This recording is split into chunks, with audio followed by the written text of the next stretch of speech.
آج جو موضوع ہے وہ بڑا زبردست خوشی والا موضوع ہے. وہ کیا ہے کہ مکہ دفاعی معاہدہ ہوا ہے جس میں پاکستان، سعودی عرب اور ترکیہ کے درمیان ہوا ہے، جبکہ اس میں مزید مصر، کویت اور قطر بھی ملنے والے ہیں. اور جب یہ سارے ممالک مل جائیں گے تو ایک مسلم نیٹو وجود میں آئے گا. اس کے مسلمانوں کو کیا کچھ فوائد ہوں گے، اس پر ہم تجزیہ لیں گے مفتی عبد المنعم فائز صاحب سے.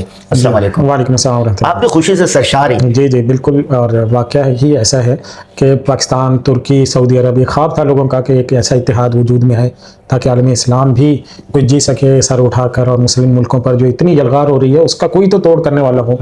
تو انشاءاللہ پاکستان، ترکی اور سعودی عربیہ مل کر اس کا توڑ کریں گے. اور پورے خطے میں، بلکہ اب آپ کہہ سکتے ہیں دنیا کی یہ جو انتہائی اہم ترین جگہیں ہیں جہاں سے پوری دنیا کی تجارت منتقل ہوتی ہے، ان 3 جگہوں پر یہ 3 ملک موجود ہے. پاکستان موجود ہے، سعودی عربیہ موجود ہے، اوپر ترکی موجود ہے. کون سی 3 جگہیں؟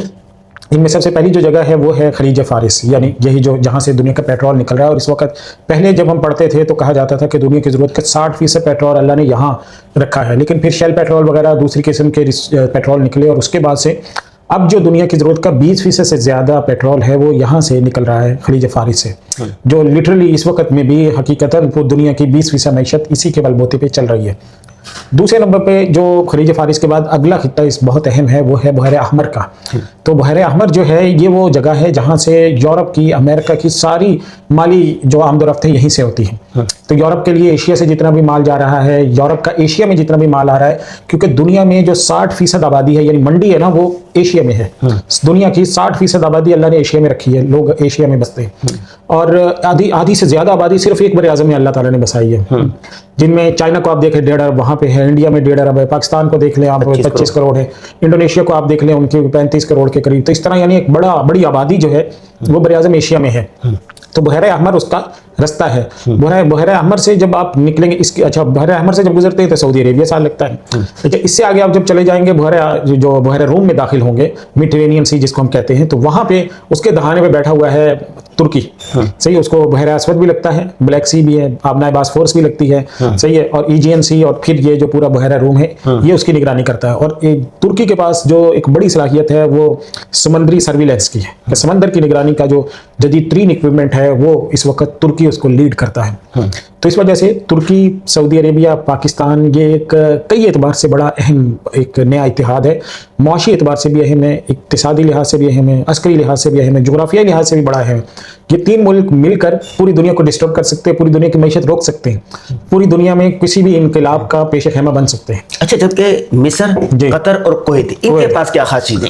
ہاں، مصر، قطر اور کویت کی جو ہم بات کی تو ان میں سے جو مصر ہے وہ اکنامیکلی بھی بہتر اسٹیبل ہے اور عسکری طور پہ مضبوط ہے، اور انقلابات میں نسبتاً محفوظ رہا. اس پورے خطے میں جو انقلاب آئے تو ان میں محفوظ رہا. لیکن ان کی بدقسمتی یہ ہے کہ مصر نے اپنے جو دفاعی انحصار ہے وہ اب تک 100% کیا ہوا ہے امریکہ کے اوپر. اچھا، قطر نے بھی اسی طرح کیا ہے. لیکن یہ جو ملک ہیں یہ کیوں امریکہ کی یعنی قبضے سے نکلنے کی کوشش کر رہے ہیں؟ وہ اس وجہ سے نکلنے کی کوشش کر رہے ہیں کیونکہ امریکہ جو ہے اس کے جو بائسنس ہے، اس کا جو تعصب ہے، خصوصاً جو اسلامک ممالک کے حوالے سے اس کا جو تعصب ہے وہ کھل کر سامنے آ گیا ہے. اور دوسرا یہ بھی واضح ہو گیا ہے کہ ایران کے حملوں کے بعد ایران کے میزائلوں کا توڑ امریکہ کے پاس نہیں تھا. تو اگر یہی کچھ کروانا ہے، یعنی یہ عرب ملک یہ سوچتے ہیں اگر اسی طرح ہی کرنا ہے کہ امریکہ صاحب جو ہے وہ دھمکیاں شمکیاں دیتے رہیں گے، ہم ایران پہ بمباری کریں گے لیکن ایران کے میزائل ہم پہ گرتے رہیں گے، تو بھائی اس سے ہمیں کیا فائدہ ہے؟ یا تو ہمیں ان ممالک کو سیکورٹی فراہم کرنے میں، تحفظ فراہم کرنے میں عملاً ناکام رہ گیا. تو اس وجہ سے قطر جیسا انتہائی معیشت کے اعتبار سے مضبوط ملک، اربوں ڈالر، جن کو $1 ٹریلین کے معاہدے انہوں نے سعودیہ کے ساتھ کیے تھے صرف اس وجہ سے کہ بھائی آپ ہمیں سیکورٹی دیں گے، اور سیکورٹی کی صورتحال آپ سامنے دیکھ لیں کہ کیا ہوگی. تو اس وجہ سے پورے عالم اسلام میں اضطراب تھا، اور اس میں ترکی نے ماشاءاللہ پہل کی ہے. ترکی جو ہے $1 ٹریلین کی جو ہے معیشت ہے، اس سے بڑا GDP ہے اس کا. اسی طرح جو ہے سعودی عربیہ، اس کا $1 ٹریلین کا، پاکستان کا $0.5 ٹریلین کا. تو تقریباً یہ $3 ٹریلین کے قریب یہ ان 3 ملکوں کی معیشت بنتی ہے. اور دوسرے نمبر پہ اگر سب کی آبادی ملا لیں تو تقریباً 37 کروڑ کے قریب آبادی ہے تینوں حصوں کی. جو سعودی عربیہ ہے اس کی آبادی تقریباً کوئی 3.5 کروڑ ہے، پاکستان کی 25 کروڑ ہے، اور جو ترکیہ ہے اس کی تقریباً 8 کروڑ کے قریب آبادی ہے. تو یہ اتنی بڑی آبادی والا جو پورا خطہ ہے وہ ایک گویا متحد ہو رہا ہے، اور ان کا ایک آپس میں الائنس بن گیا ہے کہ ایک کے اوپر حملہ دوسرے پر حملہ سمجھا جائے گا، اور مشترکہ کازز میں یہ سب ملیں گے. اس کی وجہ سے 2 جو براہ راست یعنی جن کو اٹیک کیا نا، مطلب جن کہتے ہیں کہ اس اتحاد سے جن کو 2 براہ راست جن ملکوں کو میسج گیا ہے، ان میں پہلا ملک اسرائیل ہے. इसराइल ने इस पूरे खित्ते को डिस्टर्ब रखा है और तोसी पसंदाना अज़ाइम भी हैं और उसके मसाइल भी हैं, और उसी से बचने के लिए आज तक ये पूरा खित्ता सऊदी वो अमेरिका से एग्रीमेंट कर रहा था। आपने देखा ना कि अमेरिका से इत्तेहाद कर रहे थे कि भाई अमेरिका बहादुर हमें इन सारी मसाइल से बचा, और अरब इसराइल जंग में चुके, इसराइल जीत गया था जी, इसीलिए वो सब जो अभी तक खर्चा कर रहे थे वो। लेकिन दूसरा जो बड़ा खतरा इन अरब ममालिक को इस खित्ते में दरपेश है वो ईरान का है। तो ईरान जो है उसको बरह रास्त एक मैसेज गया है। इस वजह से आप देखेंगे कि पाकिस्तान में भी जो लोग ईरान नवाज लॉबी है वो इसके ऊपर तिल मिला रही है, इस पे गुफ्तगू कर रही है, और भी लोग हैं। अच्छा, ईरान ने कभी सऊदी अरब को दिल से तस्लीम नहीं किया, और आलम इस्लाम के जहां जहां मसाइल थे हमेशा खंजर में, इनके कमर में खंजर ही होता था, और उनको सबसे ज्यादा सऊदी अरेबिया से ही इशू है, तो इसलिए सऊदी अरेबिया का भी अपना मसला था। और अब ये है, लेकिन पाकिस्तान की कोशिश से ये करीब आ रहे हैं। हाँ, करीब आ रहे हैं इंशाल्लाह। पाकिस्तान ने देखिए, दूसरे नंबर पर यह है कि अब जो मुल्क है जाहिर है कि उनको अपनी बका का एक मसला दरपेश है। ईरान तो पेट्रोल बेचकर अपना सारा जो पैसा है वो इसी तौसी पसंदी के ऊपर लगा रहा है। बहरीन में अपनी खलफशार खड़ा किया हुआ उसने, अब आप देख रहे हैं दूसरे मुल्क यमन उसने कर लिया, उसमें अपना ग्रुप खड़ा कर दिया है उसने, इराक उसके कब्जे में आ गया है। लेकिन शाम में उसका नहीं, इस इतिहाद से जिस तरह इसराइल अपने तोसी पसंदाना अज़ाइम से पीछे हटेगा, इसी तरह ईरान भी हटेगा इंशाल्लाह। और उसी तरह ये अखंड भारत जो था, हाँ, वो भी ये सारे देखिए सबके मसाइल अपने एतबार से हैं। तो पाकिस्तान को जो इशू, अब तुर्की को जो है वो इसराइल के साथ बराह रास्त इशू है। सऊदी अरेबिया को इसराइल से भी है, लेकिन इसराइल से इतना बड़ा नहीं है जितना ईरान से बराह रास्त डायरेक्ट और सबसे पहले मसला दरपेश है पाकिस्तान का इंडिया के साथ, और 80 साल से चल रहा है। अब देखिए, ये तीन मुल्क जब मिले हैं तो इनकी टेक्नोलॉजी मिली है। टेक्नोलॉजी के अंदर इस वक्त तुर्की जो है वो यूरोप को कम्पीट कर रहा है। तुर्की जो है वो इस वक्त नेटो में दूसरा बड़ा दिफाई एतबार से मजबूत मुल्क है। दिफाई एतबार से उसके पास जो ड्रोन टेक्नोलॉजी है दुनिया में उसका कोई जवाब नहीं है। उसके पास जो बहरी सर्विलेंस की टेक्नोलॉजी मौजूद है दुनिया में उसकी कोई जोड़ नहीं। और तीसरे नंबर पर सर्विसेज सेक्टर में वो बहुत आगे जा चुका है।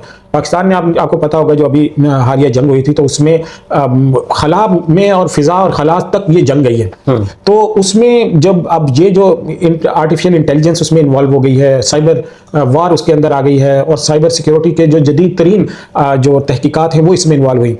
इस सारी टेक्नोलॉजी में तुर्की को एज हासिल है। तो तुर्की अगर जो खला से सर्व निगरानी करने के जो निज़ाम इस वक्त पाकिस्तान ने बनाए हैं उसमें अगर तुर्की पाकिस्तान के साथ किसी जंग में शामिल होगा, वहाँ से सैटेलाइट की इंफॉर्मेशन तुर्की जब फराहम करेगा तो पाकिस्तान को दूसरे मुल्कों पर कितनी बड़ी बालादस्ती होगी। ये जंग तो हमने अपने बलबूते पर जो लड़ी सो लड़ी, लेकिन हमें अब बरह रास्त बाहर से ये मदद मिल रही होगी अगर खुदा न खास्ता कल को पाकिस्तान और इंडिया की कोई जंग या पाकिस्तान को खित्ते में किसी जंग में इन्वॉल्व होना पड़ता है। तो ये तीन मुल्कों के जो सैटेलाइट टेक्नोलॉजी होगी, इनकी जो मालूमात हैं, इनके इंटेलिजेंस मालूमात हैं, इनके जंग के लिए मालूमात हैं, इनके जो खुसूसन जो इस वक्त में 5th जनरेशन के जो तैयारी बना रहा है, कान का पिछले दिनों में जिक्र भी होता रहा कि उसकी जो ड्रोन टेक्नोलॉजी और जो 5th जनरेशन के लिए उन्होंने अपने तैयारी डेवलप करना शुरू कर रखे हैं तुर्की ने, तो दुनिया में उसकी मांग बढ़ रही है। तो ये सारी चीजें जब एक प्लेटफॉर्म पर आएंगी, पाकिस्तान के पास अल्हम्दुलिल्लाह एक्सपीरियंस्ड लोग हैं, फौज है, मुनज़्ज़म है, मजबूत है, डिसिप्लिन्ड है, उनकी तैयारी है और दुनिया उसको मानती है, उनकी सलाहियतों को मानती है। दुनिया में जब कभी बड़े कंपटीशंस होते हैं फौजी महारतों के तो पाकिस्तानी उसमें पहली दूसरी पोजीशन ले रहे होते हैं। तो असलहे में जो तुर्की का बहुत बड़ा नाम है, सही है, तो तुर्की का असला होगा, पाकिस्तान का असला होगा, सऊदी अरेबिया के लोग साथ मिलेंगे, उनकी मईशत होगी, फिर इन तीनों मुल्कों की जो इंटेलिजेंस है वो आपस में शेयरिंग कर रहे होंगे। इसी तरह जो इनके खला के अंदर मालूमात के ज़राए हैं, सैटेलाइट हैं या 5th जनरेशन के जो तैयारे हैं, उनके ज़रिए से जो मालूमात होंगी तो ये दुनिया में किसी भी बड़ी से बड़ी फौज से लड़ सकते हैं। फाइज साहब, ये जो से फरीकी मुआहिदा हुआ ना, इसका एक तारीखी पस मंजर भी है। देखिए, पाकिस्तान की बिना रियासत मदीना पर है और पाकिस्तान के सऊदी अरब के साथ शुरू से ही बड़े अच्छे ताल्लुकात रहे हैं सारे माशरे। अच्छा, इसी तरह तुर्की और सऊदी अरब को देख लो, तो लॉरेंस ऑफ अरबिया ने जिस तरह साजिशें करके उनको तोड़ा सा, 120 साल के बाद दोबारा मिले, दोबारा मुत्तहिद हो। सही बात है। तो देखें, ये तारीखी एतबार से पाकिस्तान के भी इन दोनों इलाकों के साथ पाकिस्तान और तुर्की के तुर्की को आप जंग खिलाफत उस्मानिया, जंग अजीम अव्वल, उससे पहले जंग अजीम अव्वल से पहले हजरत शेख उल हिंद ने जब तहरीक चलाई तो उसमें खिलाफत उस्मानी खलीफा से इजाजत ली उन्होंने। उस्मानी खलीफा की मदद के लिए पूरे हिंदुस्तान में कितने बड़े पैमाने पर चंदे हुए हैं और उसकी मिसाल तारीख में नहीं मिलती। यहाँ घर घर से लोगों ने सोना जमा कर करके खिलाफत उस्मानिया के तहफ़्फ़ुज़ के लिए भेजा और इतनी बड़ी जो तहरीक खिलाफत थी। तुर्की में जाना हुआ है, वहाँ के जो लोग हैं पाकिस्तान से बेपनाह मोहब्बत करते हैं और उनको वो एहसान याद है कि भाई पाकिस्तान ने मुश्किल वक्त में साथ दिया था। तो तहरीक खिलाफत बाकायदा इतनी बड़ी तहरीक चली है यहाँ पे ताकि हम खिलाफत उस्मानिया को बचा सकें। अच्छा फाइज साहब, ये एक बात बताएं, बहुत सारे लोग कहते हैं कि ये दिफाई मुआहिदे हो रहे हैं, ये हो रहा है, इससे पाकिस्तान की जो तकरीबन 8 करोड़ आबादी खत गुर्बत से नीचे जिंदगी गुजारे, बिजली के मसले हैं, गैस के मसले हैं, गुर्बत है, महंगाई है, मैशत, इससे भी फायदा होगा, आवाम को कोई फायदा होगा नहीं? देखिए इसमें आपको और हमें क्या फायदा होगा? देखिए ये सबसे अहम सवाल है कि इस वक्त जो हमारे माशी तौर पे बहरान है क्या वो संभलेगा? क्योंकि इस वक्त हमने अभी भी पाकिस्तान के पास 17-18 अरब के जो रिजर्व्स है, फॉरेन रिजर्व जो पाकिस्तान के पास है, वो 17 अरब 18 अरब इसी में घूमते रहते हैं, और उनमें से भी 8 अरब जो है वो सिर्फ सऊदी अरेबिया से लिया हुआ है, सही है। कुछ 1-2 अरब जो है वो चाइना से लेकर रखे हुए होते हैं, और 5 अरब सालाना हमें जो है वो IMF मदद कर देता है। तो देखिए इसमें सबसे बड़ा जो फायदा पाकिस्तान को होगा इंशाल्लाह वो ये है कि पाकिस्तान के इन दोनों मुल्कों के साथ एग्रीमेंट के नतीजे में सबसे पहले पाकिस्तान का जो असला है वो इन मार्केटों में बिकेगा। पाकिस्तान के जो असले साज फैक्ट्रियां हैं वो रेवेन्यू पाकिस्तान को मिलेगा। एक तैयारा जो है वो मिलियंस ऑफ डॉलर्स का बनता है, तो एक तैयारा भी अगर बिकता है तो जाहिर है उससे मिलियंस ऑफ डॉलर पाकिस्तान को रेवेन्यू मिलेगा। सबसे पहले तो ये फायदा होगा कि पाकिस्तान की जो दिफाई सनत है वो बहुत तरक्की करेगी, और पाकिस्तान को जो डॉलर का एहतियाज है ना वो खत्म होगा और कम हो जाएगा कम अज कम, और हम जो IMF के पास जा रहे हैं इस तरह मजबूर होकर उसकी तरफ में भी कमी आएगी।